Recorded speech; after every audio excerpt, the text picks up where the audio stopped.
मैं हूं आपकी एजुकेटर जूही गुप्ता। तो आज हम एक बहुत ही इम्पोर्टेंट कौशल सीखने जा रहे हैं जिसका नाम है व्याख्या कौशल। इसके पहले मैंने 4 कौशल अपलोड किए हैं: प्रस्तावना कौशल, श्यामपट कौशल, अनुशीलन कौशल और पुनर्वलन कौशल। आप उसको मेरे चैनल पे जाके देख सकते हैं। आज जो हमको पढ़ना है उसका नाम है व्याख्या कौशल।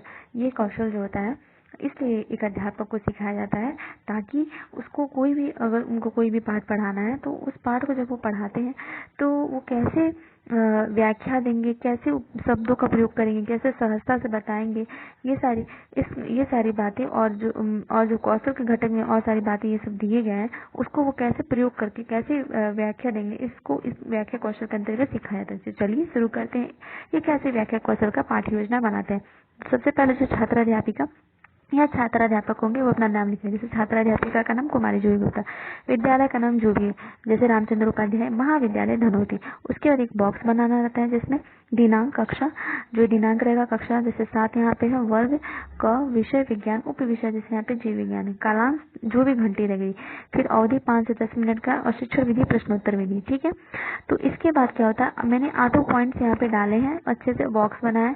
आप ऐसे बनाइए या फिर आप 5 पॉइंट से डाल सकते हैं जिसमें दिनांक, कक्षा, विषय, उप विषय और अवधि, या फिर दिनांक, कक्षा, वर्ग, उप विषय और अवधि, या फिर दिनांक, कक्षा, उप विषय, कालांश और अवधि भी डाल सकते हैं। लेकिन अगर आप 8 पॉइंट्स डालते हैं तो बहुत ही अच्छा रहेगा। तो मैं आपको सजेस्ट करूंगी कि आप पूरा ये बॉक्स ऐसे बनाए। फिर प्रकरण जो भी रहेगा आपको पढ़ाना, जैसे मानव को श्वसन तंत्र मुझे यहाँ पढ़ाना है। फिर पूर्व ज्ञान, छात्र मानव के श्वसन के बारे में सामान्य जानकारी रखते हैं। कौशल के घटक डालेंगे हेडिंग, तो उपयुक्त प्रारंभिक एवं समापन कौशलों का प्रयोग, व्यापक संधियों का प्रयोग, तीसरा आवश्यक बिंदुओं को समाविष्ट करना, चौथा छात्रों की समक्ष के प्रश्न पूछना, पांचवा असंगत कथनों का प्रयोग, छात्रों सहजता की कमी, सातवां अनुपयुक्त शब्दावली का प्रयोग, आठवां संदिग्ध शब्दों एवं कथनों का प्रयोग, उद्देश्य कथन, नया हेडिंग। बच्चों आज मैं आपको मानव को श्वसन तंत्र पढ़ाऊंगी। ठीक है, इसके बाद होगा डियर स्टूडेंट्स, हमारा जो अब आएगा नेक्स्ट वो होगा शिक्षण क्रिया।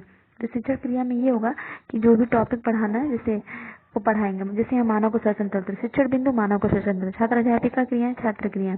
तो देखिए पहले बच्चे बहुत देर तक व्यायाम करने, तेज दौड़ने तथा कई घंटे टहलने जैसे कार्यों को करने से हमारे ऊपर क्या प्रभाव पड़ता था। किसी बच्चे से मैंने पूछा तो छात्र ने उत्तर दिया कि इससे हमारी सांसें तेज चलने लगती है, हम हांफने लगते हैं। फिर दूसरा प्रश्न मैंने किसी दूसरे बच्चे से पूछा कि सांस लेना श्वास एक प्रक्रिया है, इसे क्या कहते हैं। उस बच्चे ने उत्तर दिया श्वसन। मैंने तीसरे बच्चे से पूछा कि श्वसन को सामान्य रूप में बताइए कि श्वसन में बताइए कि क्या है। तो उसने उत्तर दिया कि वातावरण की वायु शरीर में प्रवेश करती है और बाहर निकलती है। फिर चौथा प्रश्न मैंने किसी चौथे बच्चे से पूछा कि विज्ञान की भाषा में श्वसन को बताइए। तो उसने उत्तर दिया कि श्वसन की प्रक्रिया में ऑक्सीजन युक्त वायु को लिया जाता है, फिर कार्बन डाइऑक्साइड युक्त वायु को शरीर से बाहर निकाला जाता है। फिर पांचवा प्रश्न पूछा, मैंने किसी पांचवें बच्चे से पूछा कि मानव श्वसन तंत्र से आप क्या समझते हो, समस्यात्मक होगा। तो अब आप यहाँ पे व्याख्या देंगे।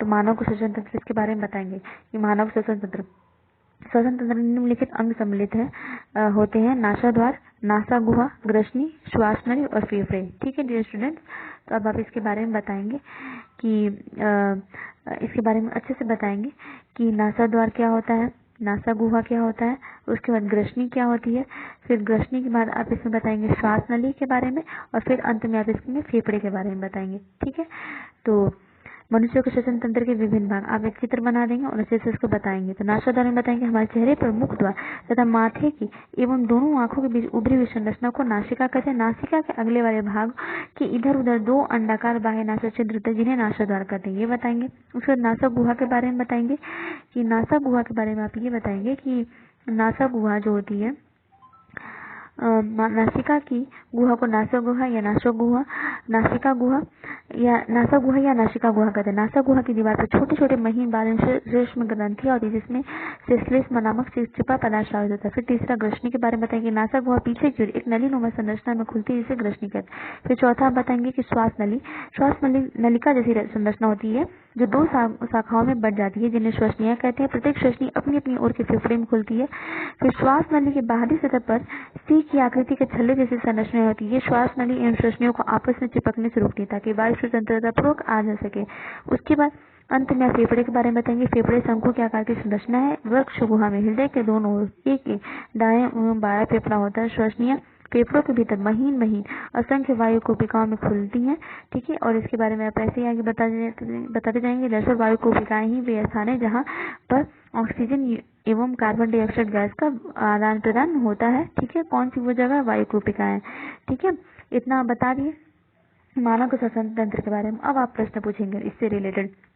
आपने किसी बच्चे से पूछा कि बताइए मानव के श्वसन तंत्र में कितने अंग सम्मिलित होते हैं। उसने दिए इसमें निम्नलिखित अंग सम्मिलित होते हैं: नासाद्वार, नासा गुहा, ग्रसनी, श्वास नली और फेफड़े। फिर आपने किसी दूसरे बच्चे से पूछा कि नासाद्वार किसे कहते हैं, तो उसने उत्तर दिया कि नासिका के इधर उधर 2 अंडाकार बाह्य नासा छिद्र होते हैं जिन्हें नासाद्वार कहते हैं। आपने किसी तीसरे बच्चे से पूछा कि नासा गुहा किसे कहते हैं, तो उसने कहा कि नासिका की गुहा को नासा गुहा कहते हैं। आपने चौथे बच्चे से पूछा कि श्वसनीय किसे कहते हैं, उसने उत्तर दिया कि श्वास नलिका जैसी रचना होती है जो 2 शाखाओं में बढ़ जाती है, जिसे श्वसनीय कहते हैं। आपने पांचवा प्रश्न पूछा कि फेफड़े कैसी रचना है, तो फेफड़े शंकु के आकार की रचना है, ठीक है। पांचवें बच्चे ने उत्तर दिया, ठीक है। तो उसके बाद उत्तर दिया, तो अब आप क्या करेंगे?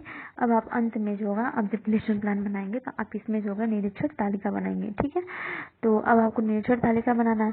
तो जैसे कौशल के घटक जो होता है वो हम जो कौशल के घटक ऊपर लिखे रहता है, जैसे देखिए यहाँ पे कौशल के घटक हम लिखे हैं, क्या लिखे हैं कि उपयुक्त प्रारंभिक एवं समापन कौशल का प्रयोग, और 8 पॉइंट्स है। तो वैसे ही देखिए इसमें उपयुक्त प्रारंभिक एवं समापन कथनों का प्रयोग किया गया, और इसमें भी 8 पॉइंट्स है। उसके बाद दूसरा व्यापक संधियों का प्रयोग किया गया, जिसे आवश्यक बिंदुओं को समाविष्ट किया गया है। चौथा, छात्रों की समझ के लिए प्रश्न पूछा गया। पांचवा, असंगत कथनों का प्रयोग किया गया, छात्रों सहजता की कमी किया गया। सातवां, अनभिव्यक्त शब्दावली का प्रयोग किया गया। आठवां, और अंतिम, संदिग्ध शब्दों एवं कथनों का प्रयोग किया गया। टैली अध्यापक देते हैं समालोचना या सुझाव में। अगर अध्यापक को कोई कमी लगेगी तो वहाँ लिख देंगे, नहीं लगेगी तो छोड़ देंगे।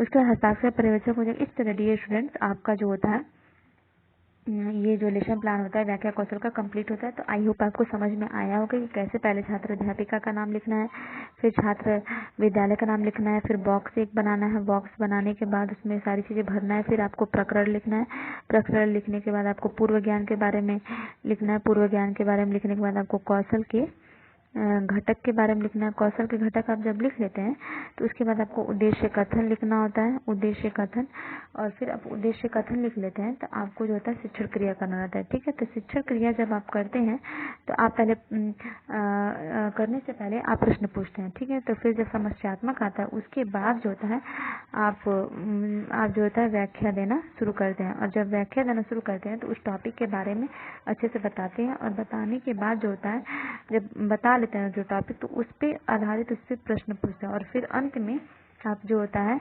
निरीक्षण तालिका बनाते हैं, और निरीक्षण तालिका बनाते हैं, और निरीक्षण तालिका बनाने के बाद समालोचना या सुझाव देते हैं, और फिर लास्ट में हस्ताक्षर पर्यवेक्षक। इस डियर स्टूडेंट्स आपका ये टॉपिक जो होता है यहाँ पे कंप्लीट होता है। आप इसको स्क्रीनशॉट करके रख सकते हैं, और फिर इसी आधार पर अपना लेसन प्लान बना सकते हैं, जैसे मैंने यहाँ पे बनाया हुआ है, ठीक है। छात्र अध्यापिका का नाम, विद्यालय का नाम, एक बॉक्स, प्रकरण, पूर्व ज्ञान, कौशल के घटक, शिक्षण क्रिया। उसके बाद शिक्षण क्रिया करने में आप पे समस्यात्मक आ गए, फिर व्याख्या देंगे, व्याख्या देने के बाद आप इस आधारित प्रश्न पूछेंगे, फिर निरीक्षण तालिका, फिर समालोचना या सुझाव, फिर हस्ताक्षर पर्यवेक्षक। तो इस तरह आपका यहाँ पे ये जो लेसन प्लान होता है डियर स्टूडेंट्स कंप्लीट होता है। तो आई होप आपको मेरी ये बातें समझ में आई होंगी डियर स्टूडेंट्स। अगर आपको मेरी बातें समझ में आती है तो प्लीज़ मेरे वीडियोज़ को ढेर सारे लाइक कीजिए, शेयर कीजिए, सब्सक्राइब कीजिए। जो चीज़ आपको नहीं समझता आप मुझसे कमेंट सेक्शन में पूछ सकते हैं। इस कोरोना पैंडेमिक में अपना और अपने पूरे परिवार का ख्याल रखिए। Keep learning, keep growing, keep smiling. Thank you. मिलते हैं नेक्स्ट वीडियोज़ में।